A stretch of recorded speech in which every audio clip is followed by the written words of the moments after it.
أعوذ بالله من الشيطان الرجيم.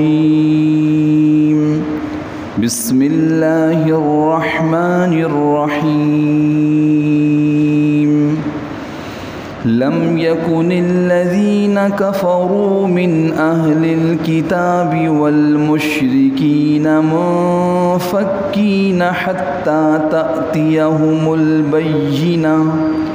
رسول من الله يتلو صحفا مطهرة فيها كتب قيمة وما تفرق الذين أوتوا الكتاب إلا من بعد ما جاءتهم البينة وما أمروا إلا ليعبدوا الله مخلصين له الدين حنفاء ويقيموا الصلاة ويؤتوا الزكاة وذلك دين القيمة. صدق الله العظيم. قرآن حکیم کی یہ 98 نمبر سورت ہے، سورۃ البینہ. یہ سورت مدنی ہے، یعنی نبی کریم سرور دو عالم صلی اللہ علیہ وسلم کے مدینہ منورہ کی طرف سفر ہجرت کے بعد نازل ہوئی ہے، اس لیے اس سورت کو مدنی سورتوں میں شمار کیا جاتا ہے. اس سورت کا نام ہے بینہ. جیسا کہ معمول ہے، آپ حضرات سمجھتے ہیں کہ سورت کا نام یہ اس سورت میں بیان کیے گئے کسی واقعے یا کسی مضمون اور حکم کو بیان کرتا ہے. بینہ اس کے معنی ہیں، یہ لفظ اس سورت میں آیا ہے، دو مقام پہ آیا ہے. فیہا حتی تأتیہم البینہ من بعد ما جاءتہم البینہ. بینہ اس کے معنی ہیں واضح، روشن، مستحکم دلیل، ایک مضبوط دلیل، مضبوط ثبوت، روشن، واضح، جس کے آ جانے کے بعد اس بات کے ماننے میں کوئی شک و شبہ باقی نہ رہے، کسی قسم کا کوئی ابہام نہ رہے، کسی قسم کا کوئی الجھاؤ اور پیچیدگی باقی نہ رہے، بات بالکل واضح ہو جائے. مضبوط، واضح اور روشن دلیل، اس کو بینہ کہا جاتا ہے. اس کی جمع بینات، قرآن کریم میں لفظ بینات بھی آیا ہے. بینات، شہر رمضان الذی انزل فیہ القرآن ھدی للناس وبینات من الھدی والفرقان. بینات من الھدی، وہ لفظ جمع ہے، یہ بینہ واحد ہے. تو بینہ کا مفہوم عرض کیا کہ واضح، روشن، مستحکم اور مضبوط اور قوی دلیل. اور اس بینہ اور قوی دلیل سے مراد کون ہے؟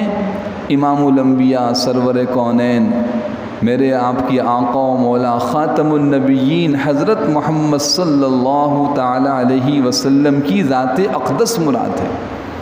اس بینہ سے مراد حضور اکرم صلی اللہ علیہ وسلم کی ذات اقدس ہے کہ آپ ہی وہ واضح، روشن، مستحکم اور قوی دلیل ہیں جو قیامت تک کے انسانوں کی ہدایت کے لیے کافی ہیں، جو ہر قسم کی گمراہی، کفر و شرک، ہر قسم کی ضلالت کو ختم کرنے کے لیے معاشرے سے کافی ہیں.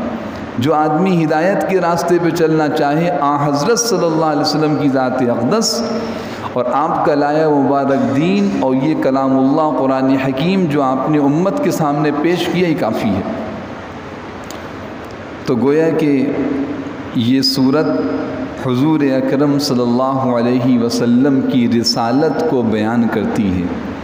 اور میں گزشتہ دروس میں یہ بات عرض کر چکا ہوں کہ قرآن کریم کے اہم ترین مضامین جس کو قرآن کریم نے کثرت سے بیان کیا ہے، جو انسانوں کی ہدایت کا اہم ترین ذریعہ ہیں، ان 3 مضامین میں سے توحید، رسالت اور موت کے بعد کے حالات، معاد.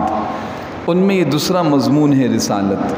حضور اکرم صلی اللہ علیہ وسلم کی ذات اقدس اور آپ کی رسالت اور بعثت کی اہمیت و ضرورت کو بیان کیا گیا اس صورت کے اندر۔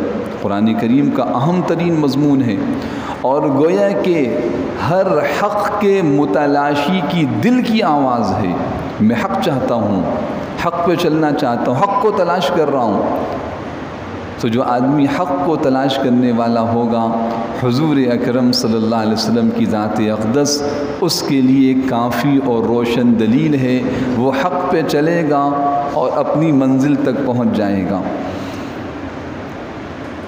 اس صورت میں 8 آیات ہیں، اور ان 8 آیات میں سے ابتدائی 5 آیات کا ترجمہ اور تفسیر و تشریح آج کے درس میں انشاءاللہ بیان کی جائے گی، اور آئندہ اتوار کے درس میں انشاءاللہ بقیہ 3 آیات کا ترجمہ و تفسیر ہوگا۔ حسب معمول حضرت شیخ الاسلام مفتی تقی عثمانی صاحب دامت برکاتہم کا ترجمہ قرآن آپ کے سامنے ہے، آسان ترجمہ قرآن۔ اس میں سے ترجمہ بیان کرتا ہوں، اس کے بعد پھر لفظی ترجمہ بیان کیا جائے گا، پھر تشریح ہوگی انشاءاللہ۔ بسم اللہ الرحمن الرحیم، شروع اللہ کے نام سے جو سب پر مہربان ہے، بہت مہربان ہے۔ لم یکن الذین کفروا من اہل الکتاب والمشرکین منفکین، اہل کتاب اور مشرکین میں سے، اہل کتاب یہود و نصارہ، تورات زبور انجیل کے ماننے والے اہل کتاب کہلاتے ہیں۔ اہل کتاب اور مشرکین میں سے جو لوگ کافر تھے وہ اس وقت تک باز آنے والے نہیں تھے، حتیٰ تأتیہم البینہ، جب تک کہ ان کے پاس روشن دلیل نہ آتی، جب تک کہ ان کے پاس روشن دلیل نہ آتی۔ رسول من اللہ، یعنی ایک اللہ کا رسول، اللہ کی طرف سے ایک روشن دلیل کیا ہے؟ رسول من اللہ، یعنی اللہ کی طرف سے ایک رسول، یتلو صحفا مطہرہ، جو پاک صحیفے پڑھ کر سنائے، یتلو پڑھ کے سنائے، صحفا مطہرہ پاک صحیفے، فیہا کتب قیمہ، فیہا ان صحیفوں میں جن میں کتب قیمہ سیدھی اور سچی تحریریں لکھی ہوئی ہوں۔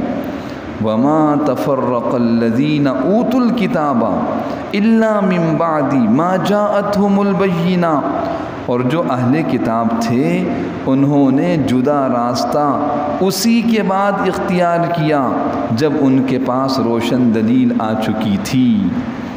یعنی اہل کتاب میں سے جو حق کو تلاش کرنے والے، حق کو ماننے والے تھے، وہ تو حضور اکرم صلی اللہ علیہ وسلم پر ایمان لے آئے، اور جو ضد میں، حسد میں، عناد میں، بغض میں حضور کی بات کو تسلیم نہ کرتے تھے، وہ حضور کی دعوت کے پیش کرنے کے بعد الگ راستہ، جدا راستہ، افتراق و انتشار کا راستہ، کفر و شرک کا راستہ انہوں نے اختیار کر لیا، حالانکہ دلیل آ چکی ان کے پاس۔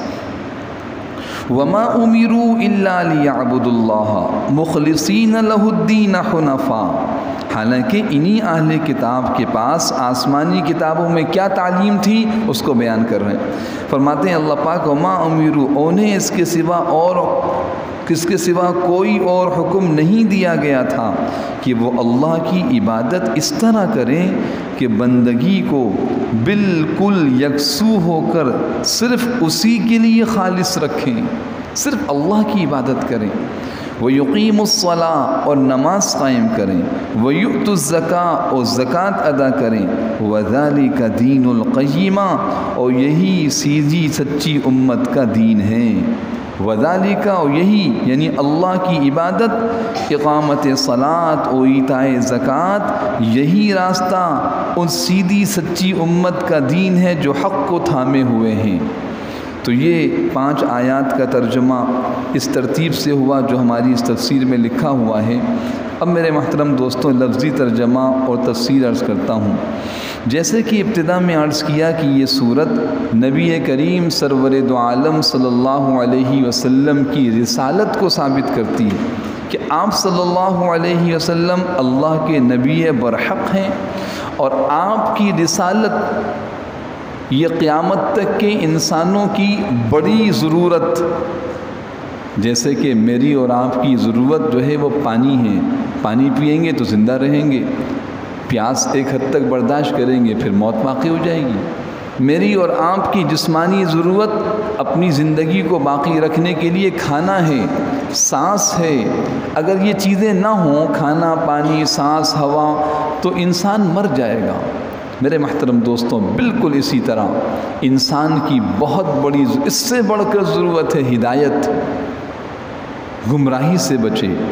حضرت عیسیٰ علی نبینا علیہ الصلاۃ والسلام کی بعثت کے بعد تقریباً 550 پونے 600 سال کا عرصہ گزر گیا، تقریباً 571 برس علماء نے لکھا ہے۔ ساری دنیا میں کفر اور ضلالت پھیل گئی، آسمانی دین کے ماننے والے بھی کفر و شرک کا شکار ہو گئے۔ جو لوگ ان پڑھ تھے وہ تو ان پڑھ ہی تھے، جو تعلیم یافتہ لوگ تھے وہ بھی گمراہی کے عروج پر پہنچ چکے تھے۔ دنیا کی مہذب اور متمدن جو تہذیبیں تھیں روم اور فارس کی، وہ بھی انتہا کا شکار تھیں، یعنی چاروں طرف اندھیرا پھیل چکا تھا، اور ضرورت تھی کہ ان لوگوں کو، چاہے وہ اہل کتاب ہوں، اب 2 ہی تقسیمات تھیں اس وقت، اہل کتاب تورات زبور انجیل کے ماننے والے یہودی اور عیسائی، اور دوسرے کفار و مشرکین جو سرے سے کسی آسمانی دین کو مانتے ہی نہیں تھے۔ ساری دنیا ان 2 حصوں میں تقسیم تھی۔ اب ان میں بھی جو آسمانی کتاب کے ماننے والے تھے ان میں سے اکثر گمراہی کا شکار ہو چکے تھے۔ تورات زبور انجیل میں تحریف کی جا چکی تھی، انسان اپنی نفسانی خواہش کا غلام بن چکا تھا۔ یہ تو تھا اہل کتاب کا حال، اور جن کے پاس کتاب ہی نہیں تھی وہ بت پرستی، کوئی پتھر کو پوج رہا ہے تو کوئی موم کا بت بنا کے پوج رہا ہے، کوئی آگ کو پوج رہا ہے، کوئی سورج کو اپنا خدا بنائے بیٹھا ہے، اور انسانی زندگی میں ہدایت نامی کوئی چیز تھی نہیں، گمراہی گمراہی۔ تو اللہ پاک فرماتے ہیں پہلی آیت میں کہ چاہے وہ اہل کتاب میں سے کفار ہوں، کیونکہ اہل کتاب میں سے کچھ لوگ ایسے بھی تھے جو صحیح دین موسوی، صحیح دین عیسوی پر قائم تھے، لیکن وہ نہ ہونے کے برابر تھے، اور عرب میں سے کچھ لوگ ایسے بھی تھے جو واقعتاً ملت ابراہیمی پر کاربند تھے، لیکن ان کی تعداد بھی نہ ہونے کے برابر۔ جیسا کہ روایات میں آتا ہے حضور اکرم صلی اللہ علیہ وسلم کے جد امجد حضرت عبد المطلب، آپ کے دادا عبد المطلب، وہ دین ملت ابراہیمی پر قائم تھے، صحیح ملت ابراہیمی پر قائم تھے۔ تو اس حالت میں اللہ پاک اس صورت کی پہلی آیت میں فرماتے ہیں کہ ضرورت تھی ایک ایسی روشن و واضح دلیل انسانیت کے پاس آئے کہ انسانوں کی سب سے بڑی ضرورت پوری ہو، سب سے بڑی ضرورت، کھانے پینے سے، سانس ہوا سے، مکان سواری سے، اس سے بڑی ضرورت ہدایت، یہ پوری ہو، اور لوگ گمراہی کو چھوڑ کر ہدایت کی طرف آئیں۔ تو کیا ہوا؟ اللہ پاک نے ایک رسول بھیجے، حضور اکرم صلی اللہ علیہ وسلم، جو ایسی روشن و واضح دلیل جس نے ساری دنیا کے اندھیرے کو ختم کر دیا، کفر کے، شرک کے، گمراہی کے، خواہشات کے، جہالت کے، ہر قسم کے اندھیرے کو کاٹ کے رکھ دیا، اور سارے عالم میں ہدایت کا نور پھیلتا چلا گیا۔ اور یہ ایسا نور، ایسی روشنی کہ صرف آپ صلی اللہ علیہ وسلم کی ذات اقدس تک نہیں بلکہ قیامت تک باقی رہے گی، قیامت کی صبح تک، کیونکہ آپ خاتم النبیین ہیں، آپ خاتم النبیین ہیں۔ اب کوئی نبی کسی صورت میں نبوت کو لے کے نہیں آئے گا۔ عیسیٰ علیہ السلام آئیں گے تو اسی روشن دلیل، اسی روشنی کے مطابق زندگی گزاریں گے، دین محمدی کی تعلیمات کے مطابق۔ تو اس کو اللہ پاک اس آیت میں فرما رہے ہیں کہ لم یکن، نہ تھے، کانا یکونو کے معنی ہونا، لم یکن نہ ہونا۔ کہتے ہیں بھائی یہ آدمی تو کسی حال میں بات مانتا ہی نہیں ہے، یہاں تک کہ فلاں آدمی کہہ دے اس کی بات مان لے گا، بس یہ اسلوب ہے جو ہمارے اردو میں استعمال کیا جاتا ہے۔ لم یکن، نہ تھے، کون نہ تھے؟ الذین کفروا، وہ لوگ جنہوں نے کفر کیا، من اہل الکتاب، اہل کتاب میں سے، یہودی ہوں عیسائی ہوں کفر کا شکار ہو چکے. عیسیٰ علیہ السلام کو اللہ کا بیٹا بنا لیا، یہ کفر نہیں تو اور کیا ہے؟ عزیر علیہ السلام کو خدا کا بیٹا بنایا. نعوذ باللہ حضرت مریم علیہ السلام کو اللہ کی بیوی قرار دیا، اللہ کو تین میں سے تیسرا بنا دیا، ثالث ثلاثہ. لقد كفر الذين قالوا ان اللہ هو المسیح ابن مریم ان اللہ ثالث ثلاثہ. تو یہ کفر کا شکار ہو گئے، حالانکہ تورات موجود ہے، زبور انجیل موجود ہے، اور کسی بھی آسمانی کتاب میں کہیں بھی شرک کی تعلیم نہیں ہے. توحید تو سارے آسمانی مذاہب کی بنیاد ہے، لیکن یہ کفر کا شکار ہو گئے، انہوں نے کفر کیا. تو نہ تھے اہل کتاب میں سے کفار والمشرکین، اور مشرکین اہل کتاب میں نے عرض کی یہودی و نصرانی، اور مشرکین خاص عرب کے لوگ اور ساری دنیا میں پھیلے ہوئے وہ لوگ جو اللہ کی ذات و صفات میں کسی کو شریک ٹھہراتے تھے. یہ دونوں قسم کے لوگ نہ تھے. کیا نہ تھے؟ منفکینہ، چھوڑنے والے. منفکی، انفکاک یہ اردو میں یوں کہا جائے آج کل کے اعتبار سے پرانی اردو میں استعمال ہوتا ہے. انفکاک پایا جاتا ہے، یعنی یہ بات اس سے الگ ہے، جدا ہے. انفکاک کے معنی جدا ہونا، عدم انفکاک جدا نہ ہونا. تو فرمایا لم یکن منفکینہ، نہیں تھے چھوڑنے والے. اپنے کفر کو چھوڑ دیں، اپنے شرک سے باز آ جائیں، اپنے آباء و اجداد کی رسوم کو چھوڑ دیں. اس جملے پہ غور کیجئے گا.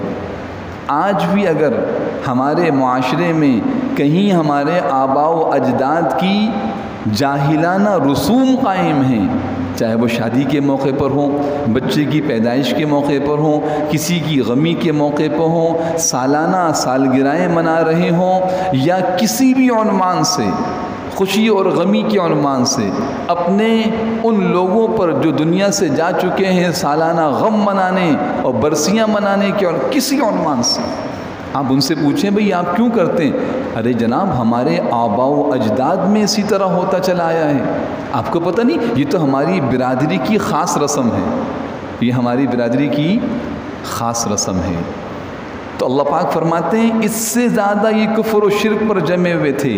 تو چاہے وہ جاہلیت قدیمہ ہو، پرانی جاہلیت کی رسوم و رواج ہوں، یا آج کی جاہلیت جدیدہ ہو، دنیا کے اعتبار سے بڑے تعلیم یافتہ ہیں، لیکن جب موقع آتا ہے خوشی و غمی کا تو انہی رسوم کی طرف منہ موڑتے ہیں. ارے آپ مسلمان نہیں ہیں، آپ نے کلمہ نہیں پڑھا، آپ محمد الرسول اللہ کی اقراری نہیں ہیں. مولوی صاحب سب صحیح ہے، یہ چیزیں مسجد تک اور نماز تک اور رمضان تک اور زکوٰۃ تک ٹھیک ہیں، یہ تو ہمارے یہاں گھر میں خوشی کا موقع ہے.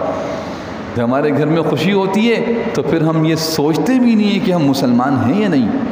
اب بات یہ ہے کہ اس جاہلیت جدیدہ کو چھوڑیں گے کس طرح، یہ قرآن بیان کر رہا ہے. یہ پہلی آیت واضح کہ نہ وہ مشرکین و کفار اہل کتاب چھوڑنے والے تھے اپنے باطل رسوم و رواج کو، اور نہ آج کے لوگ چھوڑیں گے حتیٰ تأتیہم البینہ، یہاں تک کہ ان کے پاس ایک روشن دلیل آ جائے، واضح اور روشن دلیل.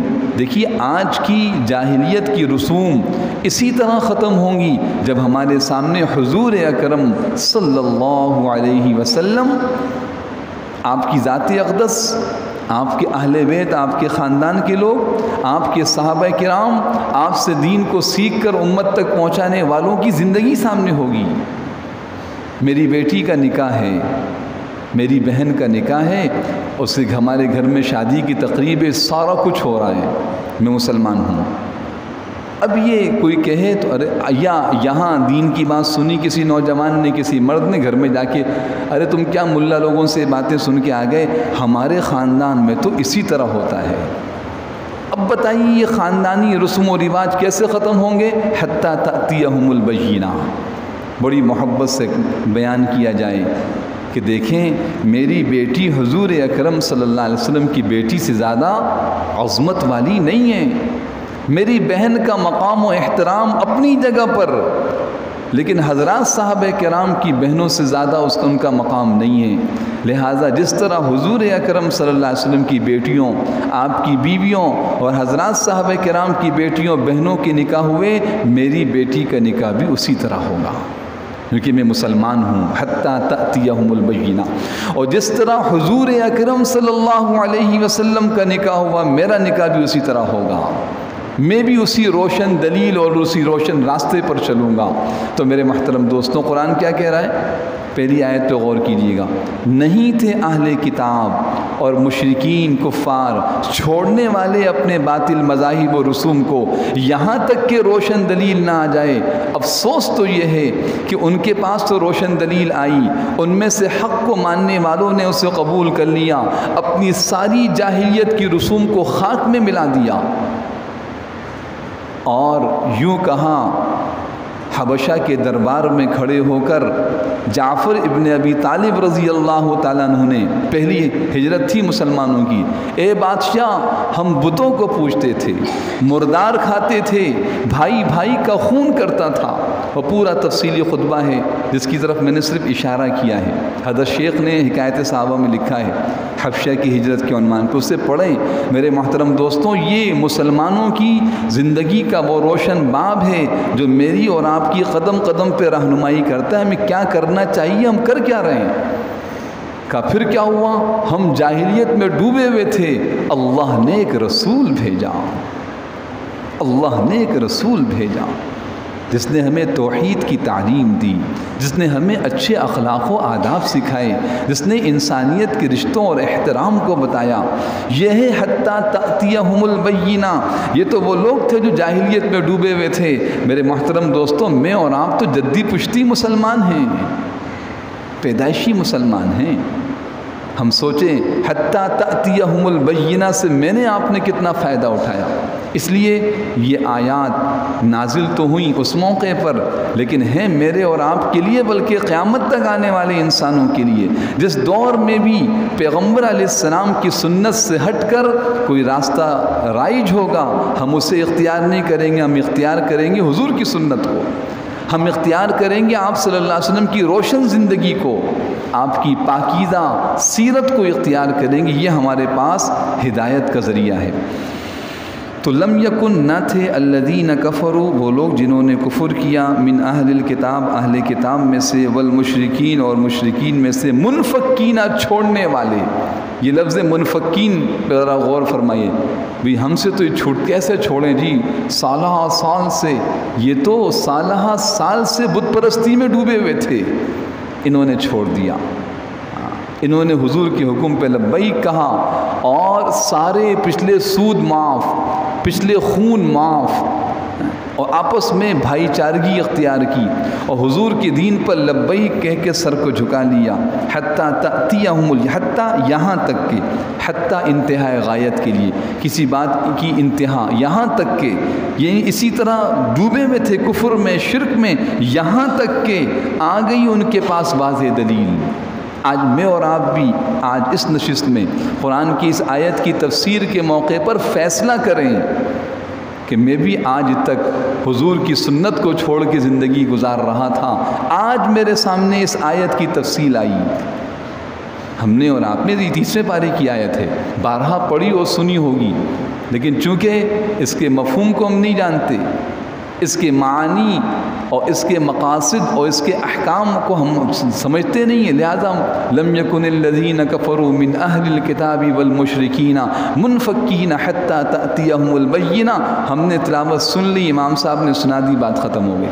نہیں میرے محترم دوستوں، یہ مجھے اور آپ کو جھنجھوڑ رہی ہے یہ آیت۔ تمہارے پاس پیغمبر صلی اللہ علیہ وسلم بینہ کی صورت میں آئے۔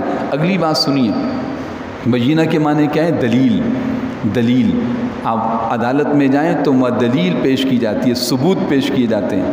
حضور اکرم صلی اللہ علیہ وسلم دلیل حق کی دلیل، ہدایت کی دلیل، اور جو نہیں مانے گا اس کے خلاف کل قیامت کے دن پھر حجت قائم ہوگی۔ تمہارے پاس حضور اکرم صلی اللہ علیہ وسلم آئے تھے، آپ کا دین آیا تھا، نہیں مانا نا، تو آج یہ تمہارے خلاف حجت ہے۔ وقال الرسول یا ربی ان قوم اتخذوا هذا القرآن مہجورا، جہاں حضور شفاعت کریں گے اے اللہ کے اے میرے رب یہ میرے امتی ہیں، میرے دین پہ چلنے والے، وہیں شکایت کریں گے ان کے پاس میرا دین پہنچا تھا، انہوں نے اسے قبول نہ کیا۔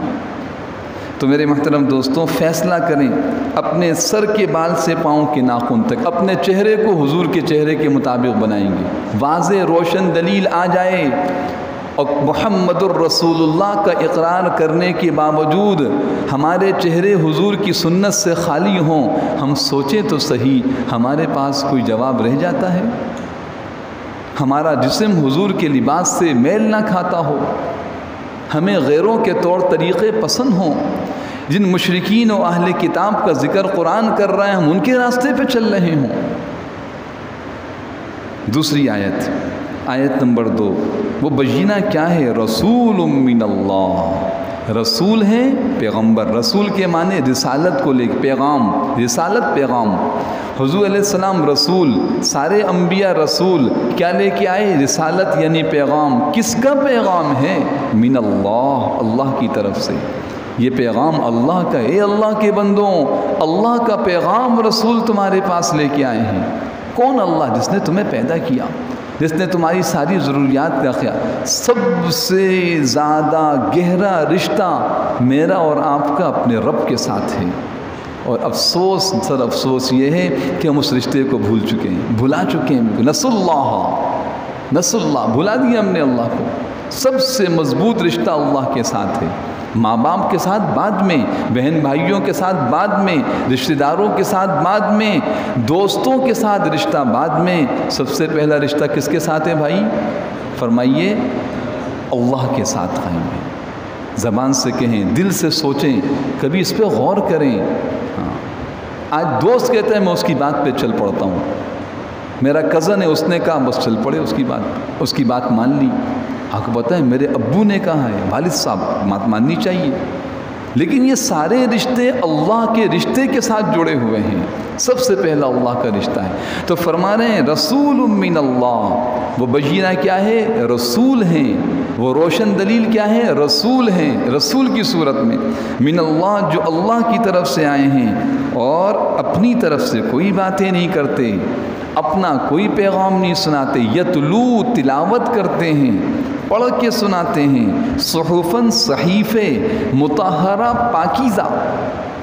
پاکیزہ صحیفے پڑھ کے سناتے ہیں۔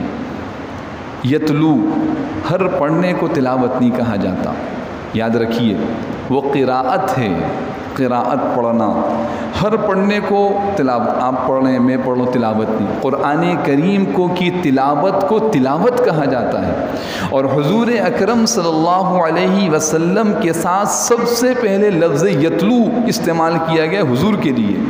یتلو علیہم آیاتہ، 4 جگہ قرآن کریم میں آیا۔ اس مقام پہ یتلو، صحفا مطہرہ، تلاوت کسے کہتے ہیں؟ کسی سے سن کر اور سیکھ کر پڑھنا۔ حضور اکرم صلی اللہ علیہ وسلم جبریل امین سے سن کے آئے، پڑھ کے بتایا، اقرأ بسم ربک الذی خلق، خلق الانسان من علق، اقرأ وربک الاکرم الذی علم بالقلم، علم الانسان ما لم یعلم۔ یہ پہلی وحی جبریل امین سے سنی اور تلاوت کی سیدہ خدیجہ رضی اللہ تعالیٰ عنہ کے سامنے۔ ایک فرشتہ آیا، اس نے یہ باتیں مجھے بتائیں۔ پھر اسی طرح پورا کلام یتلو، تلاوت کرتے ہیں، پڑھ کے سناتے ہیں، اپنی طرف سے کچھ نہیں۔ اسی لیے حضور اکرم صلی اللہ علیہ وسلم کو ظاہری لکھنے پڑھنے سے اللہ پاک نے محفوظ رکھا۔ آپ لکھتے نہیں تھے، ظاہری طور پر کتاب نہیں پڑھتے تھے، کسی کو شبہ نہ ہو جائے کہ بڑے پڑھے لکھے آدمی ہیں، بڑے بہترین ادیب اور بڑے بہترین فصیح و بلیغ آدمی ہیں، شاعر ہیں، لہٰذا اپنی طرف سے بنا کے لائے کا کچھ نہیں۔ 40 سالہ زندگی گواہی دیتی ہے، کبھی ہاتھ سے کچھ لکھا نہیں، کبھی دیکھ کر کسی کتاب میں کچھ پڑھا نہیں۔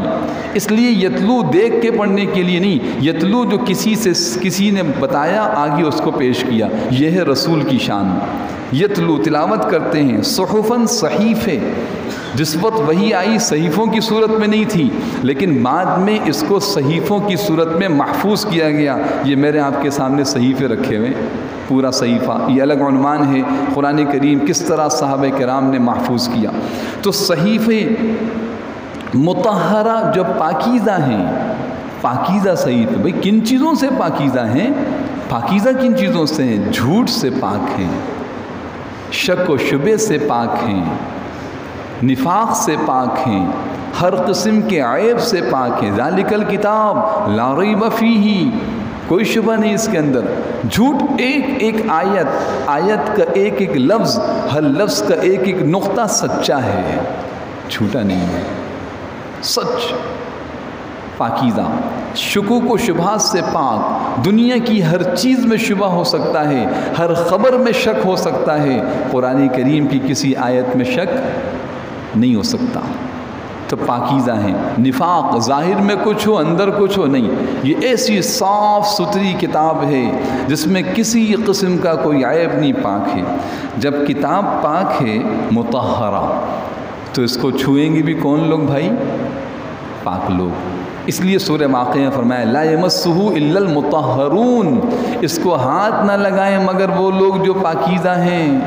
اس لیے وضو نہ ہو آپ قرآن کو چھو نہیں سکتے، غسل کی حاجت ہو آپ قرآن کو مس نہیں کر سکتے۔ اس سے زیادہ اہم بات غور فرمائیے، جب یہ کتاب الحمدللہ رب العالمین سے والناس تک انتہائی پاکیزہ کتاب ہے، چونکہ پاک رب کا کلام ہے، مطہرہ ہے، تو بتائیے جو اس کو پڑھے گا، اس پہ عمل کرے گا، وہ کتنا پاک ہو جائے گا، اس کے اندر کیسی پاکی اترے گی، وہ کتنا صاف ستھرا اور روشن ہو جائے گا جو اس روشن کتاب کو پڑھے گا، سمجھے گا، اس پہ عمل کرے گا۔ آج جتنی بھی ناپاکی، غلاظت، پریشانی، بے چینی پھیلی ہوئی ہے، وہ اسی وجہ سے کہ ہم قرآن سے دور ہیں دوستوں۔ لہٰذا قرآن کی صفات کو دیکھیے، رسول من اللہ، رسول ہیں اللہ کی طرف سے، یتلو تلاوت کرتے ہیں، صحفاً ایسے صحیفے مطہرہ جو پاکیزہ ہیں۔ وہ آپ سمجھتے ہیں یہ پاکیزہ کتاب کیوں ہیں؟ جناب بہت پاک کتاب ہے، ناپائی میرا وضو نہیں ہے، میں ہاتھ نہیں لگا سکتا، قرآن کیسے پڑھوں، وضو نہیں ہے۔ کتنے لوگ جاتے ہیں نا جماعت میں، گشت پہ جاتے ہیں، کہتے ہیں بھی چلیں مسجد میں، مولوی صاحب کپڑے پاک نہیں ہیں، ہمارا جسم پاک نہیں ہے، ہمارا لباس پاک نہیں ہے، آپ دعا کریں، ہم تو گناہ گار ہیں۔ میرے محترم دوستوں، یہ قرآن نازل ہی اس لیے ہوا تاکہ امت کو پاک کرے، سکھایا ان اللہ یحب التوابین ویحب المتطہرین، تم ایمان والے ہو، تمہارا لباس ہر وقت پاک رہنا چاہیے، تمہارا جسم ہر وقت پاک رہنا چاہیے، تم اپنے جسم و لباس کو پاک کرو، تم اپنے دل اور خیالات کو پاک کرو، اللہ تم سے محبت کریں گے، اللہ تم سے محبت کریں گے۔ ان اللہ یحب التوابین، توبہ کرو، دل دماغ پاک، قرآن کی تعلیمات پہ عمل کریں، پورا جسم پاک۔ یحب التوابین و یحب المتطہرین، تم اس پاکیزہ قرآن کے ساتھ جڑ جاؤ، اللہ تمہیں پاک کر دیں گے۔ تو میں عرض کر رہا تھا کہ اب یہ پاکیزہ کتاب ہے، چوم کے اونچی جگہ رکھ دی جائے، بس شادی کے موقع پہ بچی کی رخصتی ہو رہی ہے، اس کے سر کے اوپر قرآن کے سائے میں رخصت کر رہے ہیں، اس میں ہے کیا؟ کیوں نازل ہوئی ہے؟ اتنی موٹی کتاب، 114 صورتیں، 6500 آیات، جس کو اللہ کا کلام کہا جاتا ہے، جو روئے زمین پر صرف اور صرف ایک کتاب ایسی جو کسی انسان کی نہیں ہے، کسی نامور مصنف اور مؤلف کی نہیں ہے، کسی بڑی فصیح و بلیغ آدمی کی تصنیف و تالیف نہیں ہے، یہ آسمان سے اتر اللہ کی ذات اقدس سے نکل کر لوح محفوظ میں منتقل ہوئی، لوح محفوظ سے آسمان دنیا پر آئی، آسمان دنیا سے پیغمبر علیہ السلام کے پاکیزہ دل پر اتری، اور آپ کے قلب اطہر سے ساری امت تک پہنچی، یتلو تلاوت کرتے ہیں۔ تو میرے محترم دوستوں، کیا یہ صرف چوم کر اور اس کو پاک سمجھ کے اونچی جگہ رکھ دی جائے؟ اگلی آیت بیان کر رہی ہے اس بات کو، جو میں نے تمہید باندھی ہے کہ کتاب ہے کس لیے۔ آگے دیکھیے، فرمایا آیت نمبر 3، فیہا کتب قیمہ، فیہا کتب قیمہ، ان صحیفوں میں کچھ ایسے احکام ہیں جو مضبوط اور سیدھے ہیں، مستحکم ہیں۔ یہ آیتیں صرف پاکیزہ نہیں ہیں، یہ صرف کوئی ایسی محترم متبرک کتاب نہیں ہے چوم کی اونچی جگہ پہ رکھ دی جائے، یہ عملی زندگی کی کتاب ہے جو زندگی کے ہر شعبے کو بیان کرتی ہے۔ کیا آپ کی انفرادی زندگی ہو، آپ کے گھریلو معاملات ہوں، یا آپ کی سیاسی زندگی ہو، آپ کے قضاء و عدل کے فیصلے ہوں، آپ کی معیشت و معاشرت کے معاملات ہوں، میرے محترم دوستوں، اقوام عالم کی ہدایت کے لیے کتاب نازل ہوئی ہے۔ تو فرمایا فیہا، اس میں، کس میں؟ ان صحیفوں میں، جو پیغمبر پڑھ کے سنائیں گے ان صحیفوں میں کیا ہیں؟ کتبن۔ اب یا کتب کے ذرا مفہوم کو سمجھیے، کتب جمع ہے کتاب کی، کتاب کا آیت ہے لکھی ہوئی چیز۔ تو اس کتاب سے مراد یہ کتاب و تحریر بھی ہو سکتی ہے، لیکن اکثر مفسرین نے اس کتاب سے مراد، لفظ کتب سے مراد احکام و قوانین لیے ہیں جو اس کتاب میں لکھے ہوئے ہیں، جو اس کتاب میں لکھے ہوئے ہیں۔ کتب علیکم القتال وہو کرہ لکم یا ایھا الذین آمنوا کتب علیکم الصیام۔ میں لفظ کتبہ اس لیے بیان کر رہا ہوں تاکہ سمجھ میں آئے کہ لفظ کتبہ کے معنی صرف کتاب کے نہیں ہیں، بلکہ وہ لکھے ہوئے مستحکم قوانین، اٹل فیصلوں کے ہیں جو زمانوں کے بدلنے سے بدلیں گے نہیں۔ جو ہجرت کے پہلے سال بھی وہی حکم تھا، آج 1444 ہجری میں بھی وہی قرآن موجود ہے۔ فیہا کتب لولا کتاب من اللہ سبقا، اگر وہ فیصلہ نہ ہوتا جو اللہ کی طرف سے، کتاب خود قرآن بیان کر رہا، کتاب کے معنی صرف تحریر کے نہیں ہوتے بلکہ تحریر میں موجود احکام و قوانین کے معنی میں ہیں۔ آج میرے محترم دوستوں، آج ہمارا نوجوان کالج میں پڑھتا، یونیورسٹی میں، اپنے مضمون پہ بڑی ریسرچ اور تحقیق ہوتی ہے، اور ہم کالج میں بھی پڑھ رہے ہیں، پھر اس کے بعد کوچنگ بھی لے رہے ہیں، یونیورسٹی میں پڑھ رہے ہیں، نوٹس بھی دیکھ رہے ہیں، اور جناب انسٹیٹیوٹ کے اندر بھی ہو فلاں جگہ، اور رات کو کمبائنڈ اسٹڈی بھی ہو رہی ہے۔ کیا حاصل ہو رہا ہے؟ دنیا کے فنون حاصل ہو رہے ہیں، کرنے چاہیے، ضرورت ہے اس کی۔ لیکن میرے محترم دوستوں، معراج انسانیت پہ پہنچنے کے لیے جس کتاب کی ضرورت ہے، کبھی ہم نے اس پہ غور بھی کیا؟ یہ بات میں نے اس لیے عرض کی کہ لفظ کتب کی کچھ تشریح عرض کر رہا ہوں تو ساتھی توجہ سے سن رہے ہیں کہ واقعی لفظ کتاب اور کتب کے کچھ معانی ہیں، غور کرنا چاہیے، اللہ کا کلام ہے۔ پوری رات غور کرتے تھے صحابہ قرآن کریم کے اندر۔ عربی انہیں بڑی اچھی آتی تھی، پیدائشی زبان تھی عربی، مادری زبان تھی، لیکن قرآن کیا کہہ رہا ہے، اس کے احکام و قوانین کیا ہیں، کس موقع پر کیا ہدایت و رہنمائی ہے، اس پہ غور و فکر ضروری ہے۔ تو میں نے عرض کیا فیہا کتبن، اس میں ایسے قوانین اور احکام ہیں، قیمہ، لفظ قیمہ آگے بیان فرمایا۔ قیمہ کے بھی کچھ معنی، پہلا معنی انتہائی انصاف اور اعتدال کے ساتھ، کسی بھی جگہ افراط و تفریط نہیں، کوئی ایک حکم ایسا نہیں انسان اس پہ عمل نہ کر سکتا ہو، کوئی ایک حکم ایسا نہیں کہ انسان تو انسان کسی مخلوق پر اس حکم پر چلنے کی وجہ سے ادنیٰ سے زیادتی و ظلم ہوتا ہو۔ قیمہ، ایسے احکام جو مضبوط و مستحکم، قوی اور باقی رہنے والے، کوئی ایک حکم ایسا نہیں جو وقت کے ساتھ تبدیل ہو جائے۔ قیمہ یہ نہیں جناب کہ اس دور کی بات ہے۔ آج قرآن سے نابلد ناواقف لوگ کیا باتیں کرتے ہیں، ابھی تو اس دور کی کتاب، اب تو جدید ٹیکنالوجی کا دور ہے۔ مولانا صاحب پتہ ہے آج کی کیا باتیں؟ آپ کی اس جدید ٹیکنالوجی نے آپ کو بادلوں تک پہنچایا اور اللہ کے کلام نے آپ کو عرش تک پہنچایا۔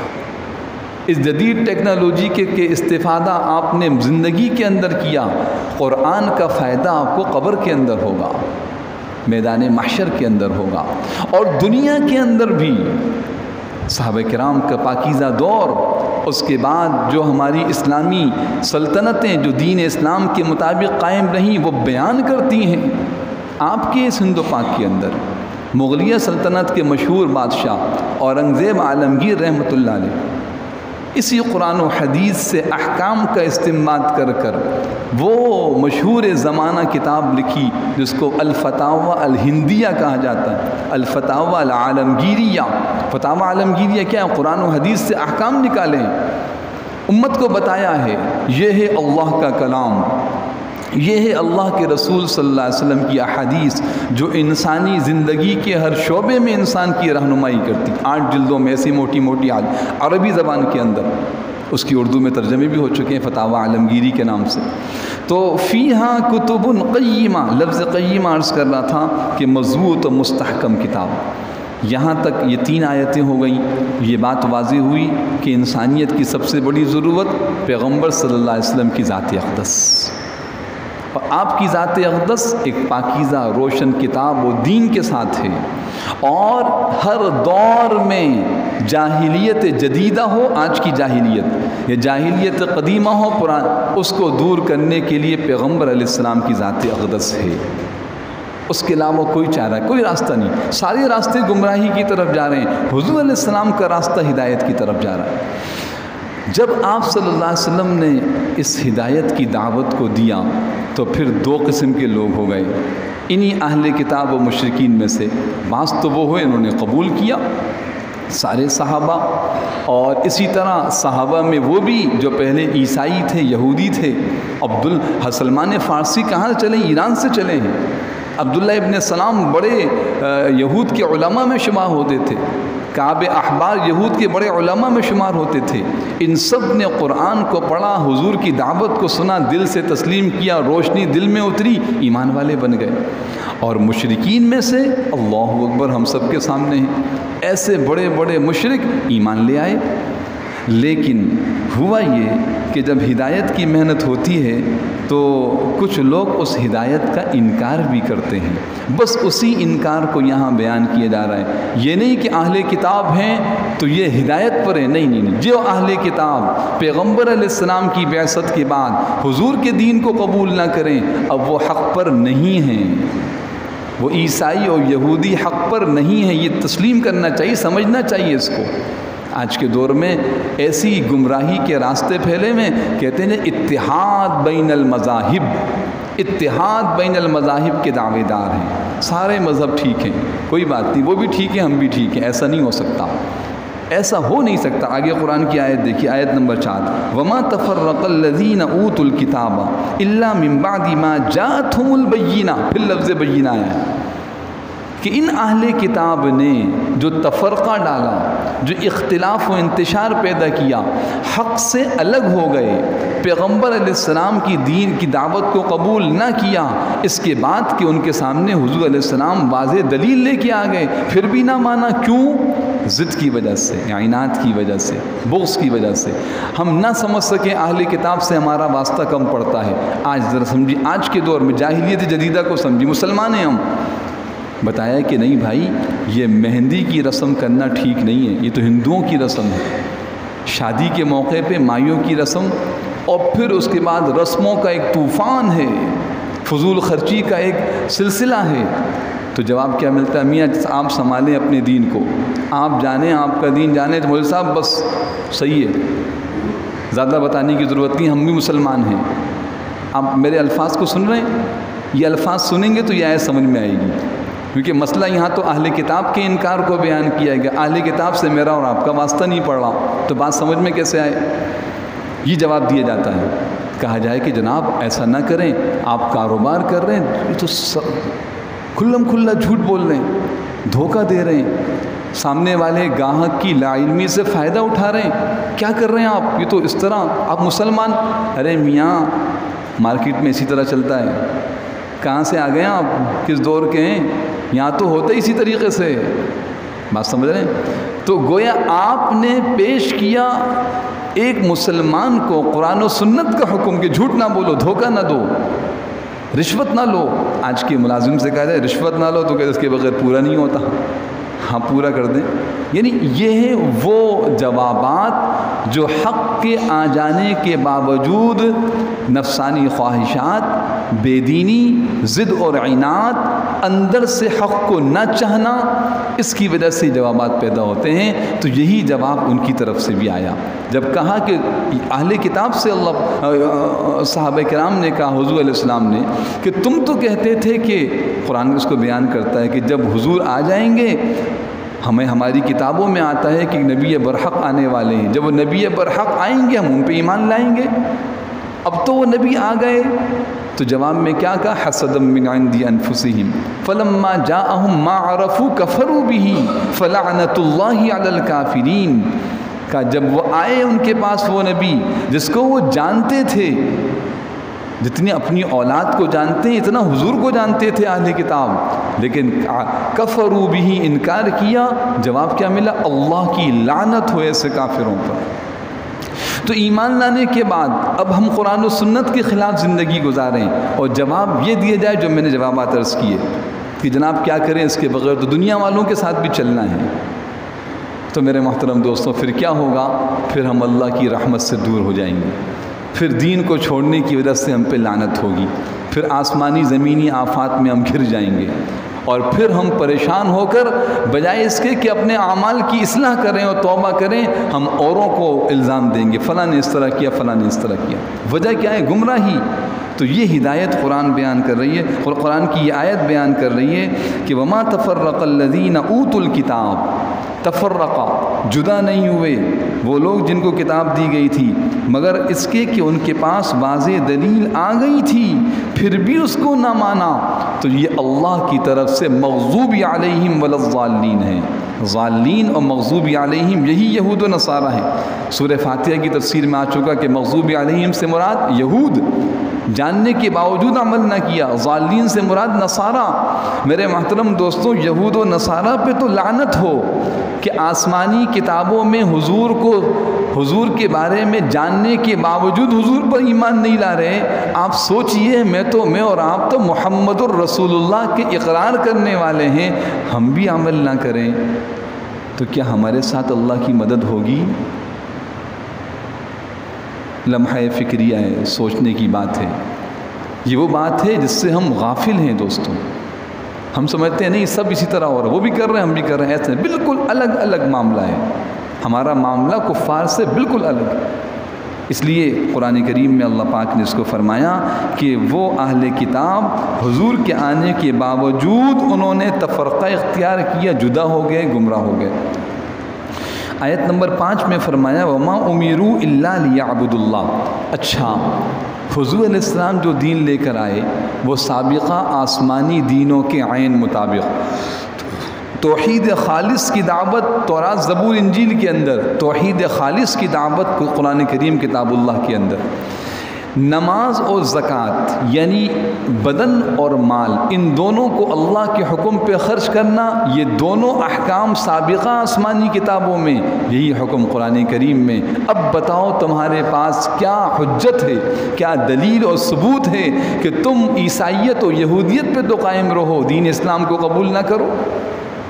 یہ ہے وہ دلائل جو قرآن دیتا ہے کہ تمہیں قرآن کو ماننا ہوگا، پیغمبر اسلام پر ایمان لانا ہوگا، ورنہ تمہارے بچاؤ کا کوئی راستہ نہیں ہے۔ اسی طرح مجھے اور آپ کو بھی تسلیم کرنا ہوگا کہ لا الہ الا اللہ محمد الرسول اللہ کی اقرار کے بعد اللہ کی رحمت، مدد و نصرت کو حاصل کرنے دنیا و آخرت میں نجات و کامیابی کا راستہ اس کے علاوہ نہیں ہے۔ اگر ہم تلاش کر رہے ہیں تو بڑے سخت دھوکے میں پڑے ہوئے ہیں، بڑی بھول میں ہیں، ہم گمراہی کے راستے پر پڑے ہوئے ہیں، ہمیں حق کا راستہ اختیار کرنا ہوگا۔ آیت نمبر 5 کے ترجمے کو دیکھیے، وما امیرو، نہیں حکم دیا گیا ان لوگوں کو، الا لیعبدوا اللہ، مگر یہی حکم تھا سابقہ آسمانی کتابوں میں، ملت ابراہیمی میں، دین عیسائیت اور یہودیت کے اندر، تورات زبور انجیل میں ملت ابراہیم کیا حکم تھا کہ اللہ کی عبادت کریں، مخلصین لہ الدین، خالص اسی کے لیے، عبادت کو خالص اسی کے لیے، حنفاء، حنیف کہتے ہیں ہر طرف سے منہ موڑ کر ایک اللہ کی طرف متوجہ ہونے والا، اس کو حنیف کہا جاتا ہے۔ نام رکھتے ہیں حنیف صاحب، محمد حنیف، کیوں بھائی؟ یہ اچھا نام ہے۔ حنیف، حنفاء، حضرت ابراہیم علیہ السلام کو حنیف کہا گیا، ملت حنیف۔ تو حنیف کے معنی حضور علیہ السلام نے بھی دین اسلام کو ملت حنیفیہ کہا ہے۔ تو مقصد یہی ہے کہ سب کوئی آواز لگائے گا، کہیں کوئی شور ہوگا، کوئی کسی راستے پہ چلے گا، لیکن جو ایمان والے ہوں گے، جو کلمے والے ہوں گے، جو محمدی ہوں گے، وہ سب طرف سے منہ موڑ کر کسی آواز پہ متوجہ نہیں ہوں گے، وہ سیدھا اللہ کے رسول صلی اللہ علیہ وسلم کے راستے کو اختیار کریں گے۔ تو حنفاء اس کا حکم دیا گیا۔ یہ تو ہوگی عقائد کی بات، اللہ کی ذات و صفات، عبادت صرف اللہ کے لیے، اللہ کے ساتھ کوئی شریک نہ ہو۔ وَيُقِيمُ الصَّلَاةَ، اور نماز قائم کریں گی، پوری بدنی زندگی، سر کے بال سے پاؤں، آنکھ، ناک، کان، سب اللہ کے حکم کے مطابق جیسے نماز میں ہوتا ہے۔ وَيُؤْتُ الزَّكَاةَ، اور زکوٰۃ دیں گے، ساری مالی عبادات اس میں آ گئیں۔ فرمایا جو اس کے مطابق چلیں گے، وَذَلِكَ دِينُ الْقَيِّمَةِ، یہی سیدھی سچی امت کا دین ہے، یعنی وہ جو حق پر قائم ہوں، سچ پر قائم ہوں، ان کا دین یہ ہے۔ اس راستے اس سے ہٹ کے چل رہے ہیں وہ گمراہی کا شکار ہیں۔ تو میرے محترم دوستو، ان 5 آیات میں حضور اکرم صلی اللہ علیہ وسلم کی رسالت کو، آپ کی دعوت کو، قرآن کریم کی تلاوت اور قرآن کے احکامات کو بیان کیا، اور ساتھ ساتھ یہ بھی فرمایا کہ اس حق کو کون چھوڑیں گے جو حق کو جاننے کے باوجود حق سے روگردانی کر رہے ہیں۔ اب ان کا انجام کیا ہوگا؟ جو ایمان اور اعمال صالحہ اختیار کریں گے ان کا انجام کیا ہوگا؟ اور جو اس حق کی دعوت کو ٹھکرا کر دنیا کی تھوڑی سی لذتیں، مزے، دنیاوی زندگی کو سامنے رکھیں گے، ان کا انجام کیا ہوگا؟ اگلی 3 آیات میں اس کو بیان فرمایا گیا، جو انشاءاللہ آئندہ درس میں اس کو بیان کیا جائے گا۔ میں ان آیات کی تلاوت کرتا ہوں، آپ سب حضرات غور فرمائیے کہ اس کا مفہوم اور اس کی معانی اور اس کی تشریح اچھی طرح ذہن نشین کیجئے۔ اور پہلے بھی عرض کیا جا چکا، بار بار یہ عرض کیا جاتا رہے گا کہ یہ قرآن کریم سمجھنے کے لیے ہے، لہٰذا اتوار کا یہ درس گویا ہمارے پورے ہفتے کی عملی زندگی کی مشق ہے۔ یہ گھنٹے، آدھے گھنٹے کا خالی بیان نہیں ہے بھائی، یہ اللہ کی کتاب کے ساتھ اپنے اس ٹوٹے ہوئے رشتے کو جوڑنا ہے جو ٹوٹ چکا ہے۔ بالکل واضح ہے، میں اور آپ جانتے ہیں، اس کو کوئی اس کے لیے مزید وضاحت، ٹوٹ چکا ہے رشتہ۔ ہمیں نہیں پتہ قرآن میں اللہ کیا فرما رہے ہیں، میری زندگی قرآن کے خلاف گزر رہی ہے اور میں گمراہی کا شکار ہو چکا ہوں۔ ان سارے فتنوں اور گمراہی سے بچاؤ کے لیے ہمیں دوبارہ لوٹنا ہوگا، اپنے اللہ کے کلام کو تھامنا، سمجھنا۔ لہٰذا ان آیات کو، جو آیات گزر چکی ہیں ان کو بھی اچھی طرح بار بار اس پہ غور کیجیے۔ کوئی بات سمجھ میں نہ آئے کسی بھی نماز کے بعد پوچھ لیجیے۔ اور اسی طرح یہ درخواست پہلے بھی کی، پھر کروں گا کہ جن احباب کے پاس یہ موجود ہے آسان ترجمہ قرآن، تھوڑی سی فکر کیجیے، اہتمام کیجیے، لے کے آئیے ساتھ اپنے۔ یہ الحمدللہ ساتھی ڈیکسیں رکھ دیتے ہیں، لے کے آئیے۔ جب آپ پڑھیں گے کہ آیت کو انگلی رکھیں گے، کہ لفظ پہ غور کریں گے، قرآن سے تعلق و رشتہ قائم ہوگا۔ پتہ نہیں میں اس بات کو بیان کروں نہ کروں، آج میں اپنے 3 سال کے بچے کو اسکول میں داخل کرتا ہوں، جناب اس کا سلیبس آ رہا ہے۔ کیا آ رہا ہے؟ سلیبس، اس کا کورس کی کتابیں، اتنی ساری کتابیں۔ 3-4 سال کا بچہ کیا پڑھتا ہے ہمیں پتہ ہے۔ پھر اس کے بعد تدریجاً اسکول، میٹرک تک، پھر جناب کالج، پھر یونیورسٹی، اور ساری نصاب تعلیم کو دیکھیں، اسکول ہیں، بستے ہیں، کتابیں ہیں، پھر اس کے بعد کاپیاں آ رہی ہیں۔ یہ جناب انگلش کی کاپی ہے، یہ میتھ کی کاپی ہے، یہ اردو کی کاپی ہے، یہ فلاں کا جنرل ہے، یہ نام ڈرائنگ کی بک ہے۔ یعنی ان فنون کو حاصل کرنے کے لیے کریں حاصل، لیکن اتنا اہتمام ہو رہا ہے۔ ہفتے میں 1 دن اللہ کے کلام کو سمجھنے کے لیے یہ تفسیر ہم گھر سے لے کے نہ آئیں۔ سوچی تو صحیح، غور تو کریں۔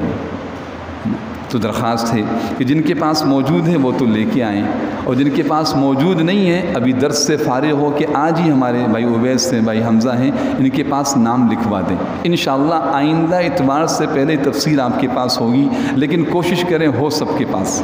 سب غور کریں، تھوڑا دیکھیں دوستوں، اللہ کا کلام آج نہیں سمجھ، دنیا کی ہر چیز کو ہم نے سمجھا، اخبار پڑھیں تو چھوڑنے کو جی نہ چاہے، کوئی واٹس ایپ پہ اہم پیغام آ جائے اور جتنی چیزیں فیس بک نہ معلوم کیا کیا تو ہم اس پہ گھنٹوں لگا دیں۔ اللہ کے کلام کو سمجھنے کے لیے ہمارے پاس 10 منٹ 15 منٹ روزانہ نہ ہوں، ہفتے میں 1 دن گھنٹہ نہ نکالیں۔ تو میرے محترم دوستوں، اس لیے درخواست ہے جن کے پاس تفسیر ہے آئندہ اتوار سے اہتمام سے لے کے آئیں، مستورات میں آواز پہنچ رہی ہے وہ بھی اس کا اہتمام کریں، اور اسی طرح جن کے پاس نہیں ہے وہ ان کے پاس نام لکھوا دیں، انشاءاللہ آئندہ اتوار سے پہلے مہیا ہو جائے گی، اور جو احباب آ رہے تھے کسی وجہ سے نہیں آ رہے انہیں فکر مند کریں۔ میں آیات کی تلاوت کرتا ہوں، آپ مفہوم پہ غور کیجیے۔ اعوذ باللہ من الشیطان الرجیم، بسم اللہ الرحمن الرحیم۔ لم يكن الذين كفروا من أهل الكتاب والمشركين منفكين حتى تأتيهم البينة، رسول من الله يتلو صحفا مطهرة فيها كتب قيمة وما تفرق الذين أوتوا الكتاب إلا من بعد ما جاءتهم البينة وما أمروا إلا ليعبدوا الله مخلصين له الدين حنفاء